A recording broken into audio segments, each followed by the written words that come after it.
बैठे बैठे ये मंजर देख रहा था, सोच रहा था कि अगर इलेक्शन से पहले ये हाल है कि 4 जून को इस सड़क के ऊपर कैसा मंजर रहेगा करता। मैं पूरे हिंदुस्तान की सरकार को, पूरे मीडिया वालों को ये बताना चाहता हूं, ये रिकॉर्ड करो।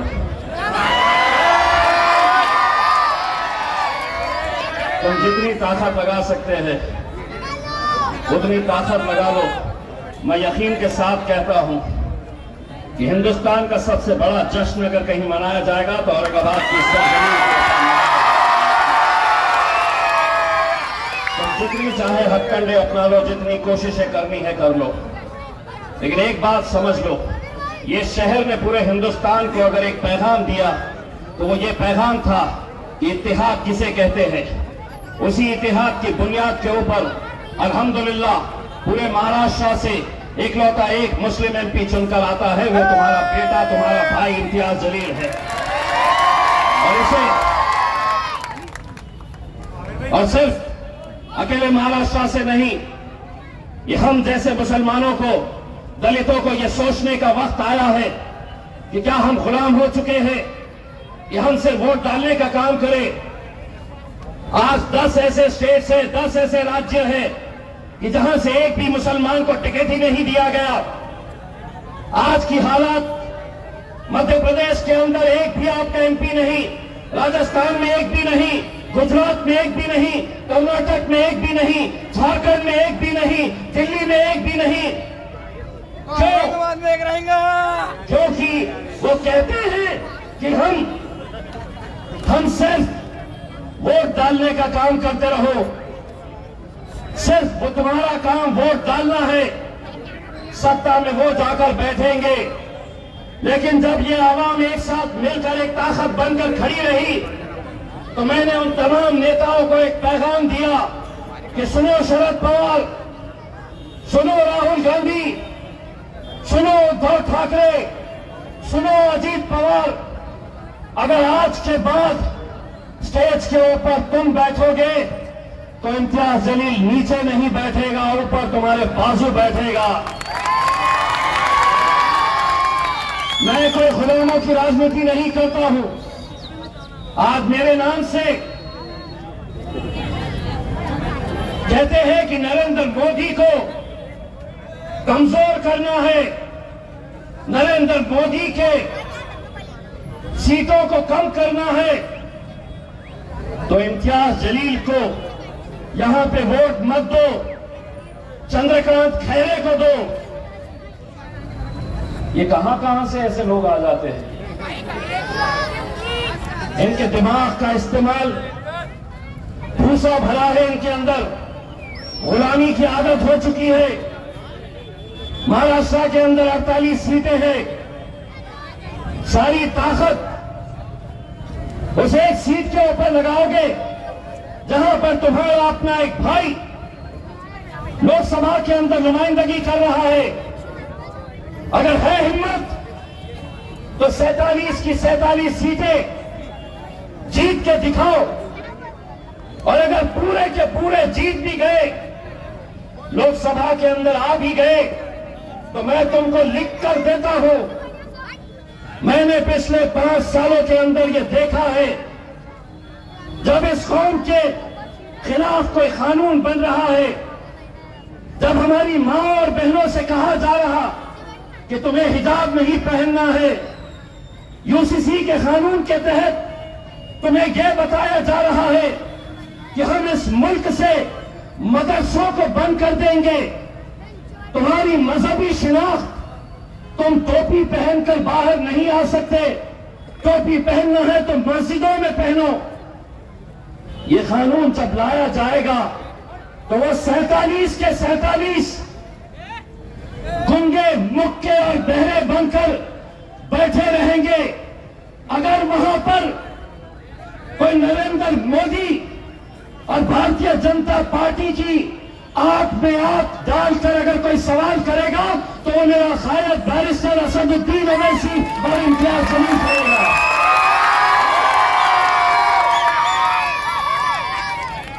वहां रोज महफिलें सज रही है, रोज महफिलें सज रही है, कभी इसके मकान में, कभी उसके बंगले में। नहीं, मोदी को कमजोर करना है। ए सुनो, हमें कोई 10, 20, 25, 50 एमपीज की बात नहीं कर रहे हैं। वो 300 आ जाए, हम तो अल्हम्दुलिल्लाह उनके ऊपर भारी पड़ेंगे कभी भी।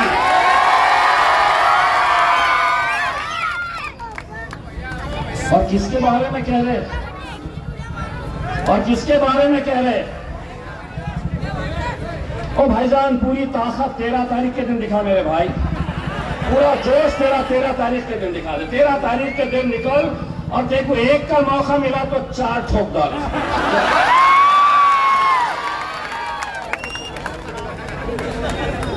जहां दिखाना है वहां नहीं, यहाँ पे खड़े रहना है इधर, सारा जोश इधर ही दिखाओ।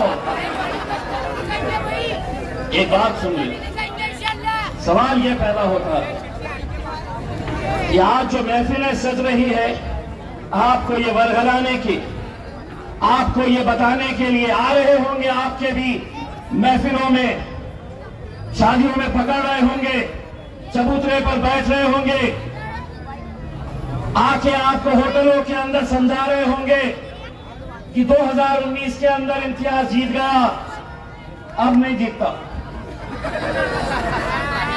पूरा दिमाग लगा के तुमको समझाने की कोशिश कर रहे होंगे। ये कौन है मालूम? 2019 में यही चंडाल चौकड़ी घूमती थी शायद। 2019 में जब इम्तियाज जलील 28 दिन पहले पूना से आया यहां पर और कहा कि मैं अंदरकी का इलेक्शन लड़ूंगा, तो मुझे देखकर हंसते थे, तुमको कौन पहचानता है, कैसे जीतोगे? मैंने कहा, अगर इम्तियाज जलील खड़ा है और उसकी नीयत अगर साफ रही तो अल्लाह उसके लिए रास्ते बनाएगा। अल्हम्दुलिल्लाह जीत गया। 5 साल धंधे बंद सबके, खादी के कपड़े लपेट के अलमारी में डाल दिए। जैसे इम्तियाज जलील 2019 के अंदर बोला कि अब मैं एमपी बनूंगा, फिर कपड़े निकाल लिए खादी के, फिर मार्केट में निकल गए। कैसे आता बताओ, कैसे आता? कागज की चिट्ठी, छोटी डायरी, पेन लेके जहां मिल रहा वहां पे निकाल रहे। देखो, मराठा इतने, दलित इतने, ओबीसी इतने, मुसलमान इतने, मुसलमानों का वोटिंग परसेंटेज होगा देखो 50% है ना भैया, 50 ना, नहीं 55 भी हो गया। कैसा आता? और उस वक्त मैं ये कहता था कि नादानो, तुम्हारा ईमान इतना कमजोर है कि तुम मेरा हिसाब जमीन पर निकाल रहे, लेकिन मेरा हिसाब तो मेरा रब वहां पर कर रहा है, वहां पर कर रहा है। और आज फिर आ गए, पूरा घूम रहे। ये एक अलग गैंग यहां पे घूम रही है, दूसरी कहां घूम रही मालूम क्या? एक बंदा पूरे शहर में घूम रहा है झोली फैलाते हुए, दे दे दे दे दे दे दे दे दे दे। मेरे को फिक्र उसकी इस बात के लिए होने लगी, और इसमें से कोई जान पहचान का है तो मेरी तरफ से एक मशवरा दे दो। इतना जोश में झोली उठा रहा है कि कहीं उसके नारे को खतरा ना हो जाए, तो बैंड बांध के निकल मेरे राजा। ये कहां से आ रहे हैं ये लोग मेरे शहर में, मुझे समझ में नहीं आ रहा। अच्छा, एक बात सुन ले, एमपी का इलेक्शन लड़ने का इख्तियार सबको है साहब, हर आम आदमी भी लड़ सकता है, जमहूरियत है, कोई भी लड़ सकता है। सिर्फ एक कंडीशन है मेरी, यहां पे किरारपुरे के अंदर आना, यहां पर मैं एक है तो ऐसा बोर्ड लगाऊंगा, उसके ऊपर सिर्फ अंग्रेजी में लिख के बताना, मेंबर ऑफ पार्लियामेंट। अबे पार्लियामेंट बोले तो कानून जहां पे बनते हैं, इन नौजवानों के कानून, हमारी माँ और बहनों के कानून, हमारे आज शरीयत के कानून भी वहां पर बन रहे हैं। हर कानून वहां पर बनता है। और एक बात ये भी बता दो, ईवीएम की जो मशीन होती है उसमें जितने वोट पड़ते हैं उतने ही रहते हैं। तुम बढ़ा नहीं सकते। मतलब ईवीएम मशीन में भाई साहब को अगर 20 मिले तो बाहर आके खड़े हो जाएंगे, 20 का 40, 20 का 40, 20 का 40 बोलते।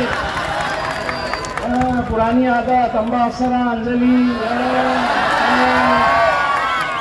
में बढ़ा देता, 20 का 40 कर देता। भाई जितना है देखिए, आप लड़िए साहब, लेकिन क्यों आप अच्छी तरह से जानते हैं कि आपको क्यों खड़ा किया गया है, किसने खड़ा किया है। सिर्फ और सिर्फ मुसलमानों की, दलितों की, पिछड़ों की आवाज उसको यहां से खत्म करने के लिए। गूंगे, मुक्के और बहरे होते तो शायद नजरअंदाज कर देते, लेकिन तकलीफ इसी बात की है कि असदुद्दीन अवैसी एक अकेला था। लोग कहते थे कि अकेला रहेगा, लेकिन अल्हम्दुलिल्लाह इस इत्तिहाद की बदौलत आज असदुद्दीन अवैसी अकेला नहीं है, उनका भाई इम्तियाज जलील भी वहां पर जाकर बैठता है। बस तकलीफ इसी बात की सदा रही है। एक के दो आ गए, दूसरा वाला भी बहुत बोलता है, इतना बोलता है। पहले दिन जब गया पार्लियामेंट के अंदर तो नरेंद्र मोदी ने अमित शाह को फोन करके पूछा, रे सौगा कितने आदमी है रे सरकार? वो 2 आए, लेकिन अपन 300 पे भारी है। मेरे भाई, ये इलेक्शन कोई आम इलेक्शन नहीं है। ये इलेक्शन एक ऐसा इलेक्शन है जो हमारा मुस्तकबिल तय करने वाला है।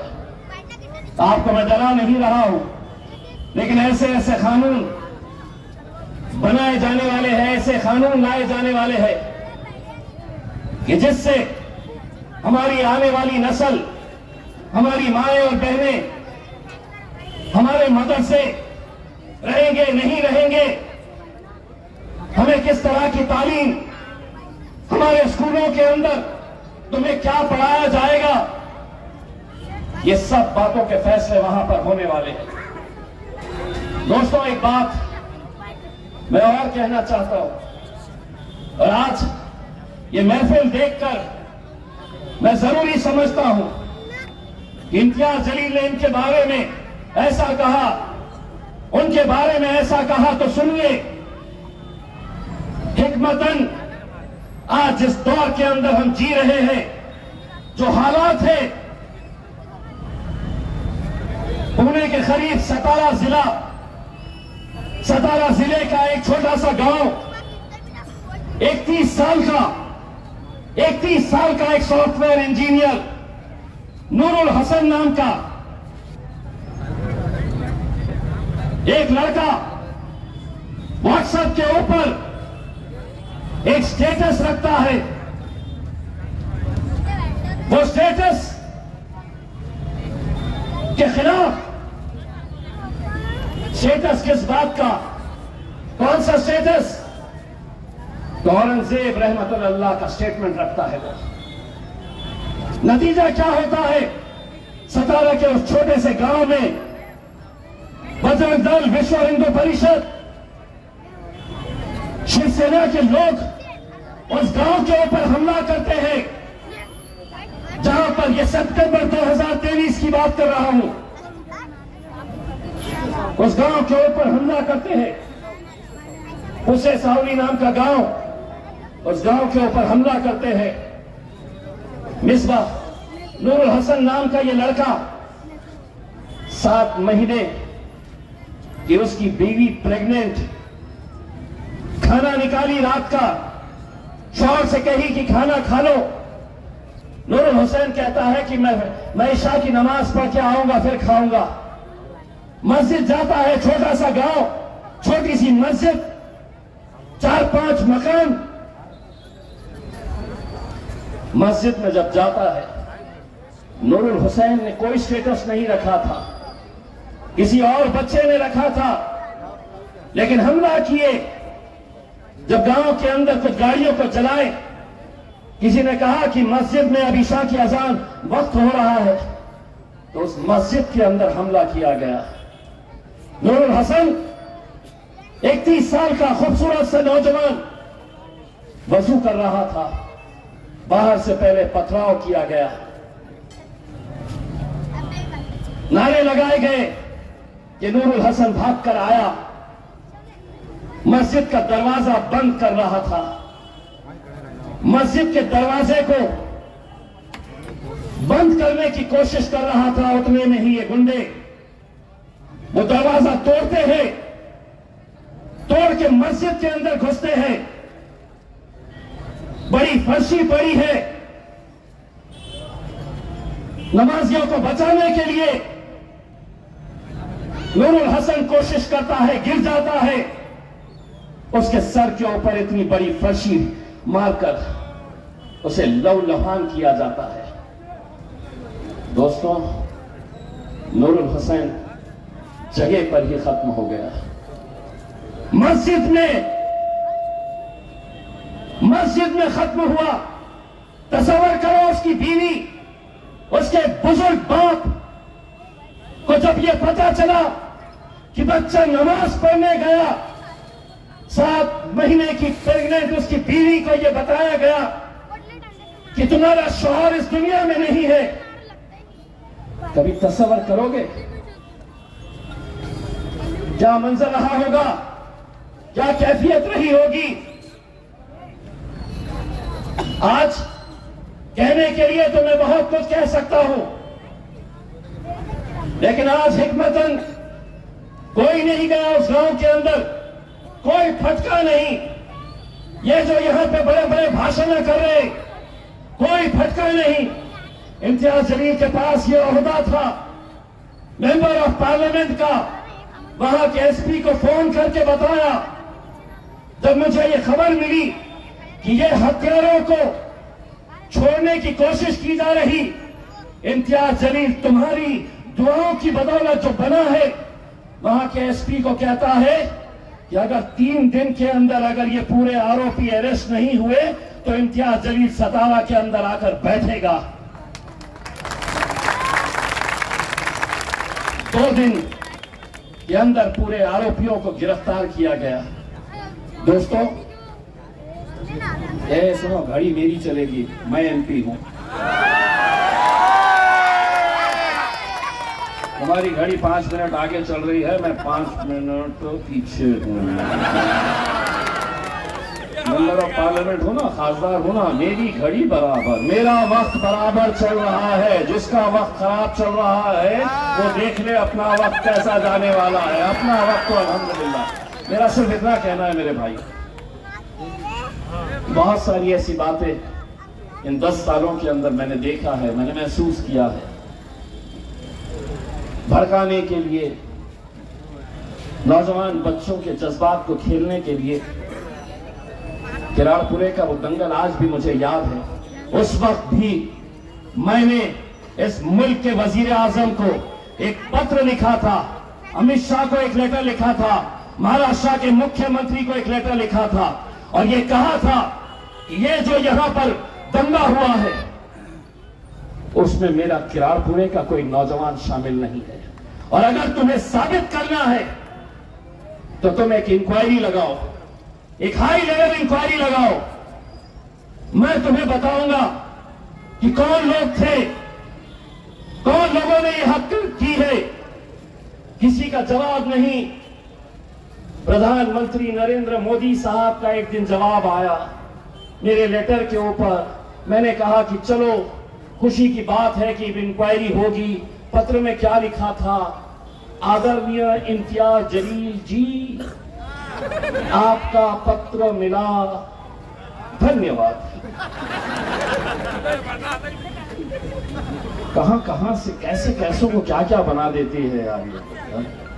भाइयों, मैं आपको जैसा बता रहा हूं, ये इलेक्शन अगर इम्तियाज जलील जीता तो ये जीत इम्तियाज जलील की नहीं होगी मेरे भाई, ये उन तमाम मुसलमानों की, दलितों की आवाज होगी, उस 90 साल के बुजुर्ग की दुआओं की का नतीजा होगा, जो मुझे रमजान के आखिरी अशरे के अंदर एक मस्जिद में मिले।